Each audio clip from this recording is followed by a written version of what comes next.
اسم من پهلوانا به نگین انگشتر میکنن. حالا گرگین اگه برزو بگه پق، زهره گرگین میگه ترق. اینقدر میترسه ها.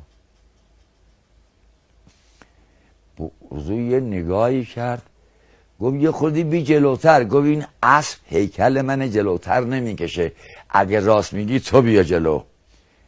برزو همچی کرد، نیزه رو اینطوری گرفت، مهمیز زیر شکم اسب، حمله به گرگین. گرگین دیده برزو رسید، سر مرکب گرگین برگشت به فرار، داره فرار میکنه. برزو نیزه رو اینطوری گرفت، اومد اینجا اسب گرگین، مرد و مرکب قلتید، اومد سر گرگین بذاره رو سینش، عربده فرامرز بلند شد. آها ها ها ها ها های. برزو برگشتید، یه شیر داره میاد اما نقاب به صورتشه. دلیری به ایران که رستم کم است، فرامرز جنگی‌تر از رستم است.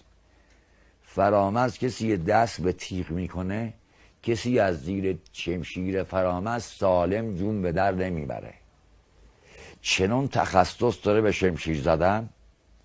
یه نفر در داستان بهمن، یه نفر 7 شب و 7 روز با 70,000 سوار بجنگه تک.